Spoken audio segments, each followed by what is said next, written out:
അസ്സലാമു അലൈക്കും വറഹ്മത്തുള്ളാഹി വബർക്കാത്തു. പീസ് റേഡിയോ ആരോഗ്യ ചിന്തയിലേക്ക് സ്വാഗതം. ഞാൻ ഡോക്ടർ മുഹമ്മദ് അസ്ലം. ഇന്ന് നമ്മൾ സംസാരിക്കുന്നത് പ്രഷർ ഇല്ലാത്ത ആളുകൾ ഇന്ന് വളരെ കുറവാണ്. ബ്ലഡ് പ്രഷർ അഥവാ ഹൈപ്പർ ടെൻഷൻ ഇന്ന് വലിയൊരു രോഗമായിട്ട് എല്ലാവരിലും ഉണ്ട്. ഇന്ന് നമ്മൾ സംസാരിക്കുന്നത് ഡാഷ് ഡയറ്റിനെ കുറിച്ചാണ്. ഡാഷ് ഡയറ്റ് എന്ന് പറഞ്ഞാൽ the dietary approaches to stop hyper tension.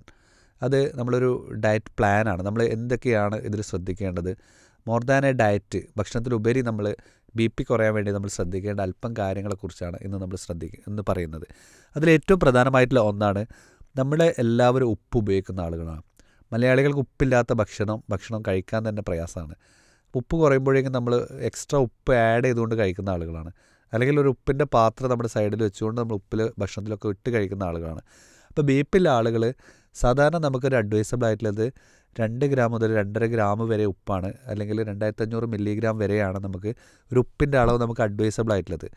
നമ്മുടെ പല കറികളിലും നമ്മുടെ കൂട്ടാനുകളിലും നമ്മുടെ ഭക്ഷണ പദാർത്ഥങ്ങളിലൊക്കെ 5 ഗ്രാമും 10 ഗ്രാമും വരെയൊക്കെ ഉപ്പിൻ്റെ അളവ് ഇന്ന് കൂടിയിട്ടുണ്ട്. അത് തന്നെ നമ്മുടെ ബി പി കൂടുന്നതിലേക്കും അല്ലെങ്കിൽ സോഡിയത്തിൻ്റെ അളവ് കൂടുന്നത് മൂലം ബി പി കൂടുന്നതിലേക്കൊക്കെ വഴിവെക്കുന്നുണ്ട്.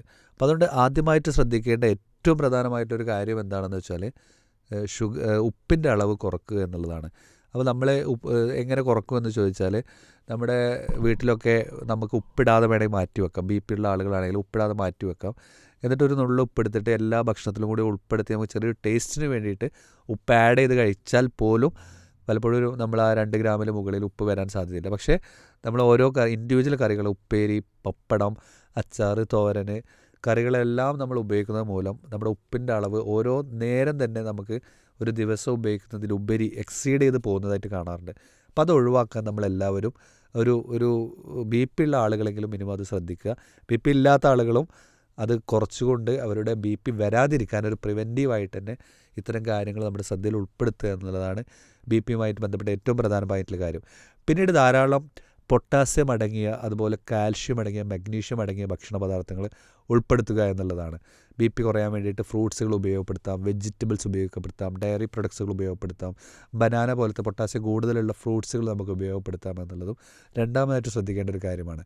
പിന്നീട് വോൾ ഫുഡായിട്ട് നമുക്ക് ഫ്രഷ് ഫ്രൂട്ട്സുകൾ, വെജിറ്റബിൾസ്, വോൾ ഗ്രെയിൻസ്, ലെഗ്യൂംസ്, അതുപോലെ നട്ട്സ്, ലോ ഫാറ്റി ഡയറി പ്രൊഡക്ട്സൊക്കെ നമുക്ക് ഇൻക്ലൂഡ് ചെയ്യാം നമ്മുടെ ഭക്ഷണത്തിൽ എന്നുള്ളതാണ്.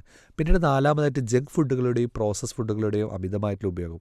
എപ്പോഴും നിങ്ങളെല്ലാവരും കേട്ടിട്ടുണ്ടാവും, എപ്പോഴും നമ്മൾ പറയുന്നതാണ്, ഇതിലൊക്കെ ഈ ജങ്ക് ഫുഡുകളാവുമ്പോഴും പ്രിസർവേറ്റീവുകളൊക്കെ അടങ്ങുമ്പോൾ ധാരാളം ഉപ്പ് അതിൽ ഉൾപ്പെടുത്തുന്നതായിട്ട് കാണാറുണ്ട്. അപ്പോൾ ഇത്തരം ബേക്കറി ഐറ്റംസ് ആണെങ്കിലും നമ്മൾ ജങ്ക് ഫുഡുകളാണെങ്കിലും പുറത്ത് നമ്മൾ കഴിക്കുന്നതിലൊക്കെ ടേസ്റ്റ് കൂട്ടാനൊക്കെ ആയിട്ട് ധാരാളം ഇതിലൊക്കെ അടങ്ങുന്നുണ്ട്. ഇതെല്ലാം ബി പി കൂടാനും ജീവിതശൈലി രോഗങ്ങളിലേക്ക് വഴിവെക്കാനും ഒരു സാഹചര്യമുണ്ട് എന്നുള്ളത് നമ്മൾ ഓർക്കുക. അതും കൃത്യമായിട്ട് നമ്മൾ കുറക്കാനും അമിതമായിട്ട് ഉപയോഗിക്കുന്നുണ്ടെങ്കിൽ അതിൻ്റെ അളവ് കുറക്കാനും നമ്മൾ ശ്രദ്ധിക്കുക എന്നുള്ളതും ഈ ബി പിയുടെ കാര്യത്തിൽ നമ്മൾ ശ്രദ്ധിക്കേണ്ട പ്രധാനപ്പെട്ട ഒരു കാര്യമാണ്.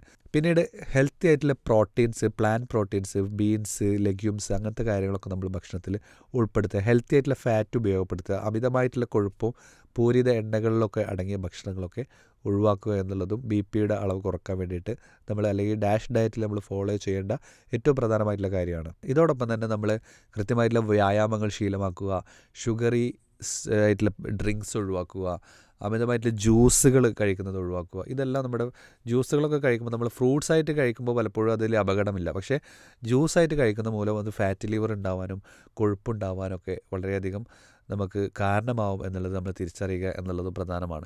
പിന്നീട് നമ്മൾ ഡാഷ് ഡയറ്റിൽ ഒരു ഹാഫ് പ്ലേറ്റ് നമ്മൾ വെജീസ്, ഒരു 1/4 പ്ലേറ്റ് നമ്മൾ ഹോൾ ഗ്രെയിൻസ്, 1/4 പ്ലേറ്റ് നമ്മുടെ ലീൻ പ്രോട്ടീൻസ്, ഫാറ്റില്ലാത്ത ലീൻ പ്രോട്ടീൻസ്, അതോടൊപ്പം തന്നെ ഫ്രൂട്ട്സ്, സ്നാക്സ്, ഇതെല്ലാം കൂടി ഇൻക്ലൂഡ് ചെയ്തിട്ടുള്ള ഒരു ബാലൻസ് ഡയറ്റാണ് ഏറ്റവും അഭികാമ്യമായിട്ടുള്ളത്. നമ്മുടെ ഭക്ഷണത്തിൽ നമുക്ക് ഏറ്റവും കഴിക്കാൻ പറ്റുന്നത് കുറച്ച് വെജിറ്റബിൾസ്, അതുപോലെ whole grains, lean proteins, fruits, ഇതെല്ലാം കൂടി ഇൻക്ലൂഡ് ചെയ്തിട്ടുള്ള ഒരു ബാലൻസ്ഡ് ആയിട്ടുള്ള ഒരു ഡയറ്റ് മീൽ ഫോളോ ചെയ്യുകയാണെങ്കിലൊക്കെ നമുക്ക് ഒരു പരിധിവരെ നമുക്ക് ഇതിനെ പ്രിവെൻറ്റ് ചെയ്യാനും ഇതിനെ അമിതമായിട്ട് ബി പി കൂടുന്നതിനെ തടയാനും നമുക്ക് സഹായിക്കും എന്നുള്ളതാണ്.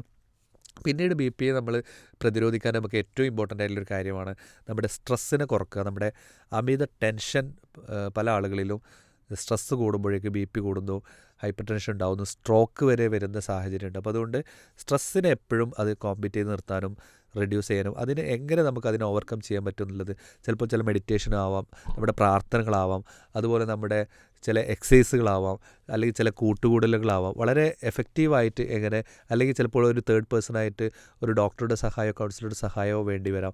അപ്പോൾ എങ്ങനെയാണോ നമുക്കതിനെ കോമ്പീറ്റ് ചെയ്യാൻ പറ്റുന്നത്, എങ്ങനെയാണ് സ്ട്രെസ്സിനെ നമുക്ക് ഓവർകം ചെയ്യാൻ പറ്റുന്നത് എന്നുള്ളത് നമ്മൾ ശ്രദ്ധിക്കുക. പിന്നീട് അതോടൊപ്പം തന്നെ നമ്മുടെ ഉറക്കത്തിൻ്റെ കാര്യങ്ങൾ കൃത്യമാക്കുക. ഒരു 7 മണിക്കൂർ 8 മണിക്കൂറെങ്കിലും മിനിമം നമ്മൾ ഉറക്കം ശീലമാക്കാനും ശ്രദ്ധിക്കുക എന്നുള്ളതും ബി.പിയെ മാനേജ് ചെയ്യാൻ വേണ്ടിയിട്ട് നമ്മുടെ ലൈഫ് സ്റ്റൈൽ ജീവിത ശൈലി രോഗമായിട്ടുള്ള ഇത്തരം അവസ്ഥയെ മറികടക്കാൻ ഏറ്റവും പ്രധാനമായിട്ടുള്ളത് ഒന്നുള്ളത് നമ്മുടെ പീസ് റേഡിയോ ശ്രോതാക്കൾ ശ്രദ്ധിക്കുക എന്നുള്ളതാണ് ഇന്നത്തെ ഈ വിഷയത്തിൽ നിങ്ങളുമായി പങ്കുവെക്കാനുള്ളത്. ഈ വിഷയം ഞാൻ നിങ്ങളുമായി പങ്കുവെച്ചത് ഡോക്ടർ മുഹമ്മദ് അസ്ലം. നന്ദി. അസ്സലാമു അലൈക്കും വറഹ്മത്തുള്ളാഹി വബറകാതുഹു.